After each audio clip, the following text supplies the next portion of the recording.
काळभैरवनाथ साक्षीला आहे. मी रोज तिथं आज 1.5 वर्ष झालं वरती पूजेला जातोय, आरतीला जातोय, पूजा आरतीला साफसफाई करतोय, आरती करतोय. मी देवाजवळ माझ्यासाठी काही मागत नाही बापू, काही मागत नाही. मी फक्त देवाला एकच म्हणतो, देवा माझ्या गावाला सुखी ठेव. कारण आतापर्यंत मी देवाकडे खूप मागितलंय, खूप मागितलंय. माझ्यासाठी मागितलंय, माझ्या बायकोसाठी मागितलंय, माझ्या पोरासाठी मागितलंय, माझ्या वडिलांसाठी मागितलंय, माझ्या आईसाठी मागितलंय. पण आता मला काही नको. 1.5 वर्ष झालं देवाला एकच प्रार्थना करतोय की देवा माझ्या गावाला सुखी ठेव, देवा गावातल्या सगळ्यांना सुखी ठेव. जेवढे आरतीला येतात तेवढे ऐकतात की गुरुजी नेहमी देवाला काय मागतात.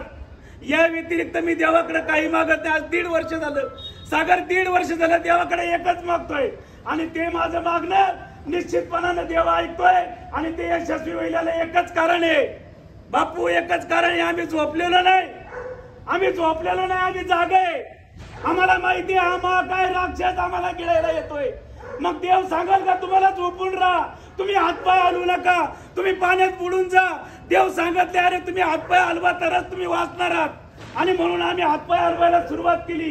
तुम्हाला सगळ्यांना सांगतोय अरे धावून या, अरे धावून या. आता आमचाही लांडगा बकरी खातोय, लांडगा बकरी खातोय, या धावून या. आणि ही सत्य घटना आहे. हा फक्त आमचीच बकरी नाही खाणार, अरे बापू या गावाची बकरी खाणार, तो गावाची बकरी. तुम्ही सगळे जागे व्हा, सगळे जागे व्हा. डोळे उघडा, झोपले असेल तर जागा व्हा. अरे आम्ही घरात सगळ्यांना सांगतोय 2 महिन्यापूर्वी हे संकट आलंय. आमची लहान मुलं आम्हाला विचारतायत की आता काय परिस्थिती आहे. आमच्या मंडळी आम्हाला विचारतात आता काय परिस्थिती आहे. आमचे 2 भाऊ औरंगाबादहून सेवानिवृत्त होऊन आलेत बापू. त्यांनी सांगितलं की आम्ही तिकडे भरपूर लढलो, भरपूर आंदोलनं केली. काय डॉक्टर साहेब त्यांचं एकच म्हणणं आहे की आता गावासाठी काही करता आलं तर आम्ही करतो, उपोषणाला बसतो, पण आमचा गाव वाचला पाहिजे. आमची वस्ती महत्वाची नाही, आमची वस्ती अजिबात महत्वाची नाही. आणि वाचलं तर काळभैरवनाथ आमची वस्तीमुळे तुम्हाला वाचवणार आहे. कारण बाबासाहेबांच्या संविधानामध्येच लिहिलेलं आहे, संविधानामध्ये लिहिलेलं आहे की जर दलित वस्तीच्या मधून कोणता प्रकल्प करायचा असेल तर पहिल्यांदा दलित वस्तीला विश्वासात घेतलं पाहिजे. घेतलं या सरकारने आम्हाला विश्वासात, घेतलं आम्हाला विश्वासात, अजिबात नाही. आमच्याशी येऊन चर्चा केली, अजिबात नाही. अरे त्यांनी स्पष्ट सांगितलंय, बाबासाहेबांनी कायद्याच्या कलमानुसार सांगितलंय जर दलित वस्ती हटवायची असेल तर त्याच्या 4ही बाजूनी 500 मीटर दूर, 1 मीटर नाही 500 मीटर दूर तो प्रकल्प जावा. ही आखणी या सरकारची. अरे ड्रोन मधून पाहिलंय, ड्रोन मधून. आणि ड्रोन मधून सांगितलं 2 वर्षापूर्वी की हे सगळं रान मोकळंय. एका क्षणात माणसाचे विचार बदलतात, एका क्षणात माणसाचे विचार बदलतात. अरे 2 वर्ष भरपूर काळ आहे, भरपूर काळ. या 2 वर्षात माझ्या बांधवांनी प्रगती केली, अधोगती नाही, स्वतःची प्रगती केली. अरे MIDC मध्ये आम्हाला जागा नाही, MIDC मध्ये आमच्या मुलांना नोकरी नाही त्यांना. मग आपण काय केलं, आपल्या मुलांना शिकवलंय, ITI झाले, टेक्निशियन झाले, ग्रॅज्युएट झाले, पण आमच्या मुलांना नोकऱ्या नाहीत. देतो कोण नोकऱ्या, यांचा अघोषित नियम, स्थानिकांना नोकऱ्या नाहीत. मग आम्ही काय केलं, आमच्या मुलांचं भविष्य आता आपलं संपत आलंय, यांना आपलं संपत आलंय. आम्ही आमच्या मुलांच्या भविष्यासाठी उद्योगधंदे निर्माण केले, त्यांना उद्योग काढून दिले.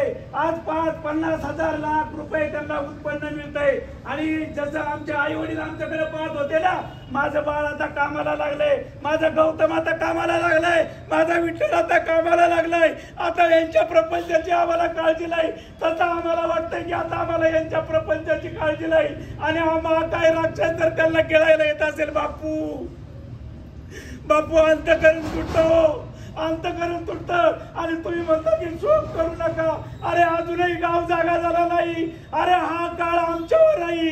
अरे मी नाथ बरोबर सांगतो की कुणावरही असला काळ येऊ नये, कुणावरही असला काळ येऊ नये. पुन्हा जागे व्हा, पुन्हा जागे व्हा. फार वाईट आहे, फार वाईट आहे. देवाने दिलेली, आपल्याला नाथ महाराजांनी दिलेली संधी आहे. गायकवाडांनो तुम्ही जागे व्हा. अरे बाप देव मंदिर वाचवा, अरे बाप देव मंदिर वाचवा. अरे इकडे बागडे मंडळीला सांगतो की अरे चिडवाचं मंदिर वाचवा, अरे 2 ठाणी गेली. तुमच्या गावाला काय अर्थ आहे? काय अर्थ आहे तुमच्या गावाला?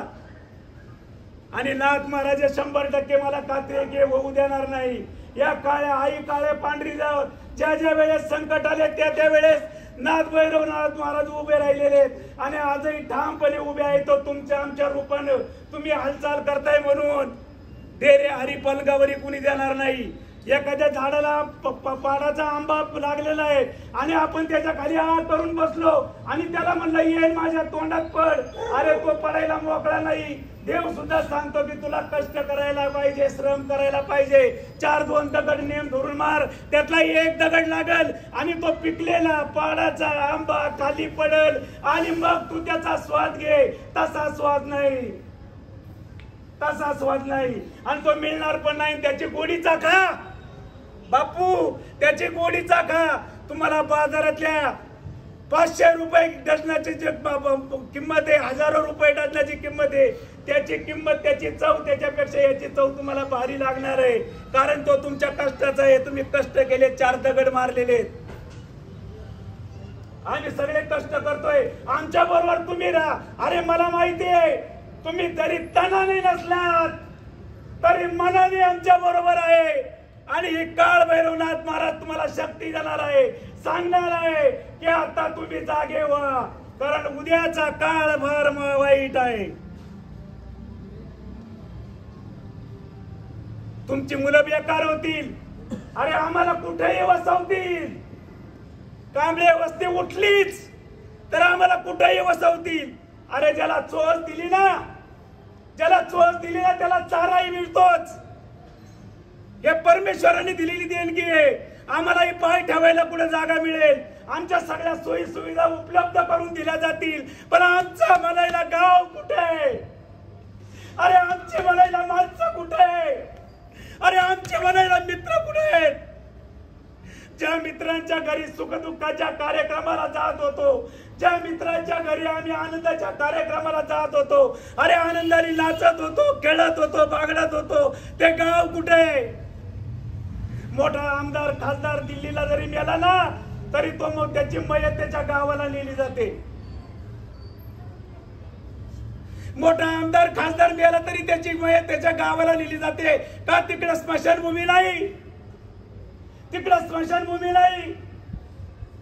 अरे त्याच्या हक्काच्या मातीत त्याला मारायचं असतं, त्याला त्याच्या हक्काच्या मातीत जाळायचं असतं. आणि जिथं तो जन्माला आलाय त्याच मातीत त्याला स्वतःची माती करून घ्यायची असती. त्याची शेवटची इच्छा असते. उभी हयात कुणी कुठेही काम करा, पण तो मरताना किंवा तिकडे जाऊन तो 7 मजली बंगला बांधेल बाहेर जाऊन, पण मरताना पोरांना सांगेल बाळांना मला इकडे तिकडे जाळू नका, मला इकडे तिकडे जाऊ नका, मला मला माझ्या मायभूमीत गावाला नेऊन जाळा. ही त्याची शेवटची इच्छा असते. आणि म्हणून माझी सुद्धा तुम्हाला शेवटची विनंती आहे की आता जागे व्हा, झोपू नका. तुम्ही आतापर्यंत मनाने होता, आता तनाने सामील व्हा. आम्ही तुम्हाला विनंती करतोय की आमचा गाव जळतोय. अरे या सगळ्यांनी आपला गाव जळतोय. अरे बादल्या भरा आणि फेका त्या जाळावरती. आपलाही खारीचा वाटा राहू द्या, आपलाही खारीचा वाटा राहू द्या. लोकांना कळू द्या की अरे या गावाला आग लागली, तेव्हा त्या गावाला आग लागली, तेव्हा ते गाव जळत होतं, तेव्हा त्या गावाला वाचवायला मी सुद्धा भाजलोय, पोळलोय. हे सांगायला तुम्हाला जागा राहू द्या. बस अण्णा, मी जास्त काही बोलत नाही, पण माझी एकच विनंती आहे, आम्ही लढू, आम्ही लढू. अरे शिवरायांकडे काही लाखोचा फौज फाटा नव्हता, शिवरायांकडे काही लाखोचा फौज फाटा नव्हता. अरे मुठभर सैन्य घेऊन कधी मी काव्याने लढला शिवाजी माझा, मुठभर मावळे घेऊन शिवाजी माझा मुठभर मावळे घेऊन लढला. अरे आम्ही सुद्धा मुठभर नाही, आम्ही सुद्धा मुठभर नाही. आमच्याकडे ताकद मोठी आहे, नाद भैरवाची शक्ती आहे आणि त्यामुळे विजय आमचा होणार, विजय आपला होणार याची खात्री आहे.